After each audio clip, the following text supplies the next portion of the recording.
अस्सलाम वालेकुम दोस्तों, मैं डॉक्टर कामरान आफ्ताब अहमद अपने नए वीलॉग के साथ आपकी खिदमत में हाजिर हूँ।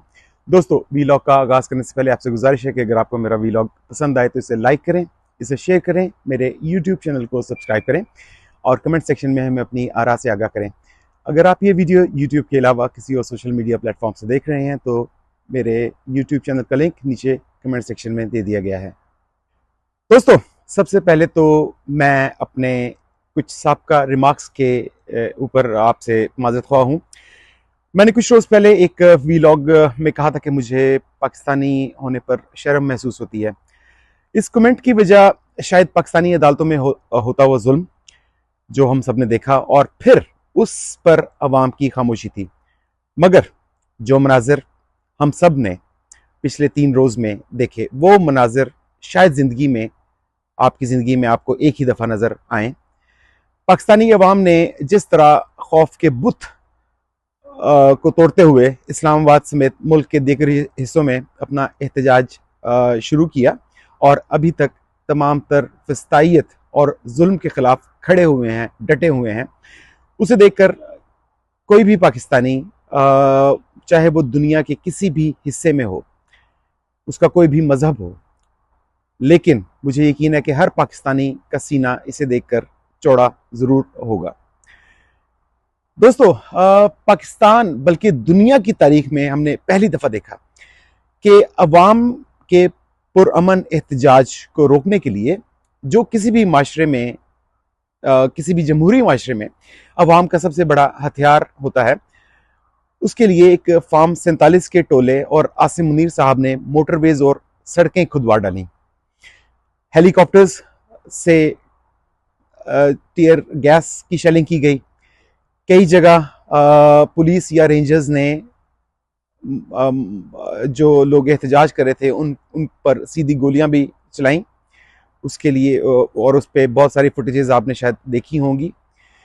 फिर हज़ारों अफराद जिनका ताल्लुक किसी भी सियासी पार्टी से नहीं था, वो सिर्फ एहतजाज कर रहे थे अपने हक के लिए, उन्हें उठा लिया गया।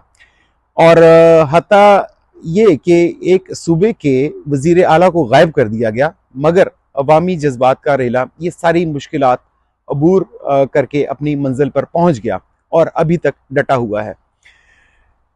दोस्तों, इस वक्त टाउट सहाफ़ियों से गलत खबरें चलाई जा रही हैं ताकि जो सेंट्रल लीडरशिप है उसकी गैर मौजूदगी में अवाम में गलत फहमियाँ पैदा की जाएं।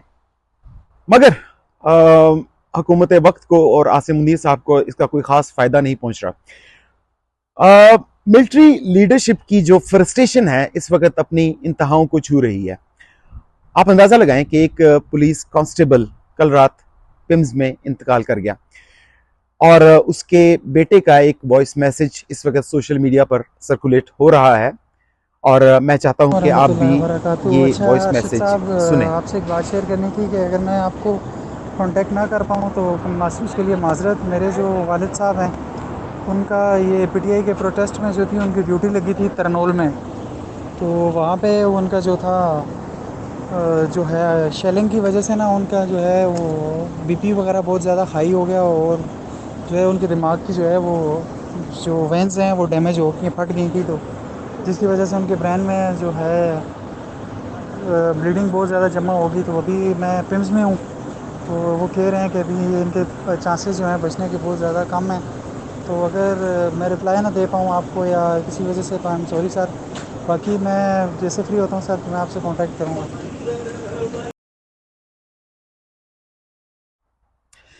दोस्तों, इस वॉइस मैसेज में बेटा साफ बता रहा है कि उसके वालिद साहब की तबीयत बहुत ज़्यादा ख़राब है और इसकी वजह पुलिस गैस की वो आंसू गैस की शेलिंग है जो उन्होंने कल और परसों मुजाहरीन पर की। अच्छा, खबरें ऐसी भी हैं कि इस पुलिस कांस्टेबल ने दरख्वास्त की थी कि इसे ड्यूटी पर ना भेजा जाए क्योंकि उसे सांस की बहुत तकलीफ है और उसके अलावा भी उसे बहुत सारी और बीमारियां भी हैं। उसकी रिटायरमेंट गालबन 3 या 4 माह बाद होनी थी, मगर उसकी इस दरख्वास्त को मुस्तरद कर दिया गया। अच्छा, उसकी वफात के बाद अब मोहसिन नकवी का बयान सामने आया है कि उसकी हलाकत मुजाहिरीन के तशद्दुद की वजह से हुई। और उस पर आपने दीगर जो वजीर हैं उनकी भी शायद प्रेस कॉन्फ्रेंस या बयानात देखे होंगे। आज कमाल ढिटाई का मुजाहरा करते हुए इस पुलिस कांस्टेबल, अल्लाह इसके दर्जात को बुलंद फरमाए, उनकी जो नमाज जनाजा थी उसे डी चौक पर पुलिस और वजारत दाखिला ने पढ़ाया। अच्छा दोस्तों, ये समझते हैं कि शायद अवाम के माथे पर चे लिखा हुआ है।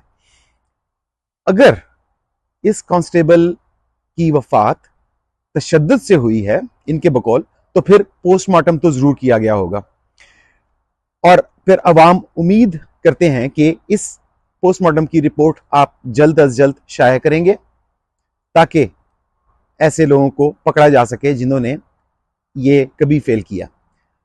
वैसे भी ये दुनिया की तारीख में एक अजीब अजूबा होगा कि वफात के 3 से 4 घंटों के अंदर ही आपने पोस्टमार्टम करके लाश को दफना भी दिया। बहरहाल दोस्तों, मैं आसिम मुनीर साहब का शुक्रिया अदा करना चाहता हूँ कि उन्होंने अवामी एहतजाज को लीड करने वाले लीडर को ही गायब कर दिया। अब ये अवाम लीडर के बगैर जुल्म का मुकाबला कर रहे हैं। अब हर कोई अपना लीडर है और हर घंटे में सैकड़ों या शायद हजारों लीडर्स पैदा हो रहे हैं। मुझे शक है कि अनगाइडेड मिसाइलों की तरह ये अवाम अडयाला जेल, इस्लामाबाद की रेड जोन और शायद GHQ तक पहुंच जाएं। वैसे तो आसिम मुनीर ने यह फैसला करके खुद को ज़हीन साबित करने की कोशिश की होगी, मगर मेरा पाकिस्तान आर्मी से एक सवाल है कि क्या मेरिट की धज्जियां उड़ाने में पाकिस्तान आर्मी ने इस तरह का रिकॉर्ड पहले भी कभी कायम किया है? एक शख्स जिसका कोई IQ लेवल ही नहीं, वो शायद जहनी बीमार है या किसी सिंड्रोम में भी मुब्तला है, उसे मेंटल असेसमेंट के बगैर उसका IQ लेवल चेक किए हुए आपने अपना आर्मी चीफ बना लिया। बहरहाल मुझे यकीन है कि आसिम मुनीर के इस तजुर्बे के बाद पाकिस्तानी आर्मी को सख्त जरूरत है कि वो मुस्तकबिल में कम से कम एक फॉर्मल IQ टेस्ट रखे ताकि आर्मी चीफ तो कम से कम एवरेज IQ का हो। अब आसिम मुनीर साहब का एक और बयानिया मार्केट में गर्दिश कर रहा है कि खैबर पख्तूनख्वा में इमरजेंसी लगाई जा रही है। हुजूर, आप ये शौक भी पूरा करके देख लें। वैसे तो इमरजेंसी लगाने का जो तरीकाकार आइन में दिया गया है उसके मुताबिक इसके लिए ज़रूरी ये है कि आप सूबाई असेंबली से इसकी इजाज़त लें, मगर आपने पहले भी कौन सा आइन को मुलहुज़े खातिर रखा है? आपने मुल्क के मुख्तलिफ हिस्सों में फौज को बुलाकर एक और ज़बरदस्त काम किया है। अब दो ही काम होंगे, या तो ये फौज अवाम को रोकने के लिए ताकत का इस्तेमाल करेगी या अवाम को नहीं रोकेगी। दोनों ही सूरतों में मेरे ख्याल में अवाम की जीत है। और सबसे बढ़कर ये कि अवाम के जहनों पर आर्मी का जो नफ्सियाती खौफ है वो भी आपके इन इकदाम की वजह से बिल्कुल दूर हो जाएगा। दोस्तों, इस वक्त जो फुटेजेस आ रही हैं उसके मुताबिक फौज भी अवाम के साथ साथ डी चौक पर घूम फिर रहे हैं और अवाम के साथ खुशखबरियों में मसरूफ़ हैं। मुझे यकीन है कि फ़ौज के जूनियर अफसरान और जवान जो इस एहतजाज में शिरकत करना चाहते थे मगर आर्मी में होने की वजह से शिरकत वैसे तो ना कर पाते, मगर आर्मी चीफ के इन इकदाम की वजह से उनका एक बहुत बड़ा मसला हल हो गया है। अच्छा दोस्तों, मैंने कुछ ऐसी फुटेजेस भी देखी हैं जिसमें अवाम बख्तरबंद गाड़ियों के आगे लेटे हुए हैं। अब मेरे लिए ये बताना मुश्किल है कि क्या ये बख्तरबंद गाड़ियां पुलिस की हैं, रेंजर्स की हैं या पाकिस्तान आर्मी की हैं, मगर इससे पहले मैंने इस तरह के जो मनाजर देखे वो तुर्की के थे जो कुछ साल पहले हमें नजर आए। अब एक अहम सवाल कि ये एहतजाज किया क्यों जा रहा है और इस एहतजाज का फायदा क्या होगा।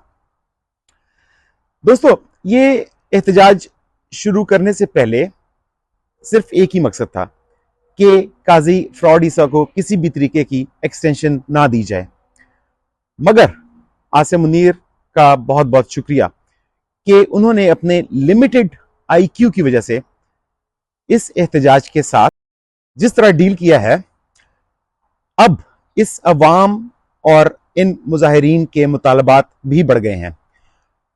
पहला मुतालबा तो वही कि काजी फ्रॉड ईसा से अवाम की जान छुड़ाई जाए।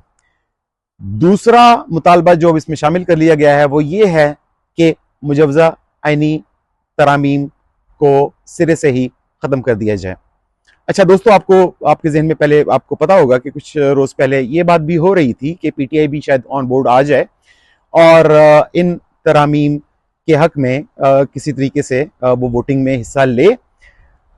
लेकिन जाहिर है ये जो तरामीम है बिल्कुल इन्हीं तरामीम के ऊपर तो नहीं, मगर कुछ और शायद तरामीम के साथ किसी तरीके से इम्प्लीमेंटेशन हो जाए। अब अवाम ने एक तीसरा मुतालबा भी किया है कि इमरान खान समेत तमाम सियासी कैदियों को रिहा किया जाए। और चौथा और अहम मुतालबा अब अवाम की जानिब से ये आ रहा है कि फरवरी 2024 के इंतखाबात का मैंडेट वापस किया जाए। तो दोस्तों, जहां तक तो पहले मुतालबे का ताल्लुक है कि काजी फ्रॉड ईसा की एक्सटेंशन ना की जाए, अब मुझे नहीं लगता कि काजी साहब की एक्सटेंशन हो पाएगी।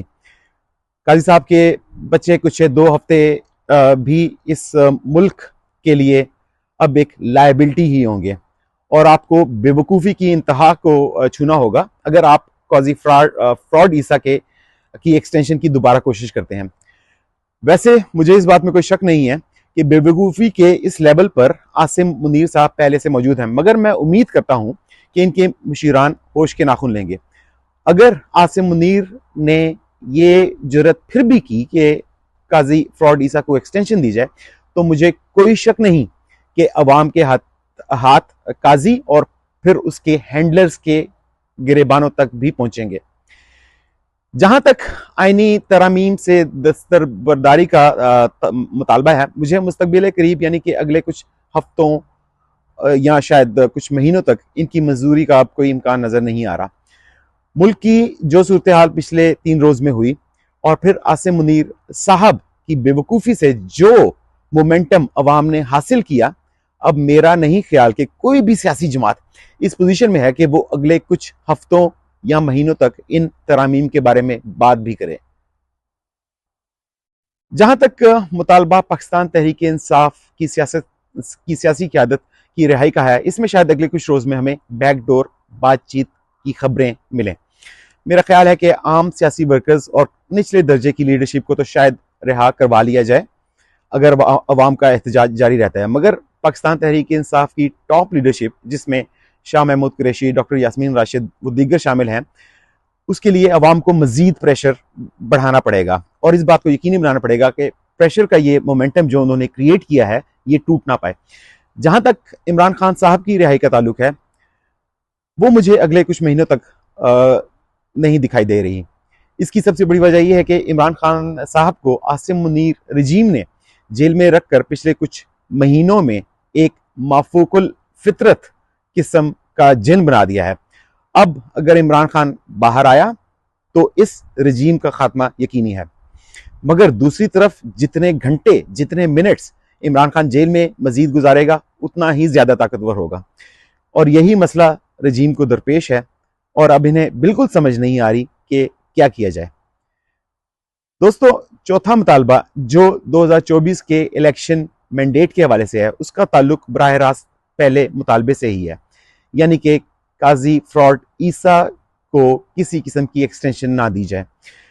अवाम का ख्याल है कि काजी की जाने के बाद अदलिया शायद आइन से नमक हलाली करते हुए इलेक्शन से मुतालिक फैसले मेरिट पर देना शुरू कर दे और अवाम को उनका मैंडेट वापस कर दिया जाए। दोस्तों, मेरे ख्याल में आला अदलिया का असल इम्तिहान भी उसी वक्त शुरू होगा जब काजी फ्रॉड ईसा अपने मनसब से उतरेगा। तो वीलॉग के इख्तिताम पर मैं ये जरूर कहना चाहूंगा कि पाकिस्तान में इस वक्त सिर्फ एक एस्टेब्लिशमेंट है जिसका नाम इमरान खान है और इस शख्स को एस्टेब्लिशमेंट बनाने में इसका अपना किरदार तो बहरहाल है, मगर उससे ज्यादा किरदार शायद लो IQ के हामिल अफराद के फैसले और इकदामात भी हैं। मुझे अपने अगले वीलॉग तक इजाजत दीजिए और अपना ख्याल रखिए। पाकिस्तान जिंदाबाद।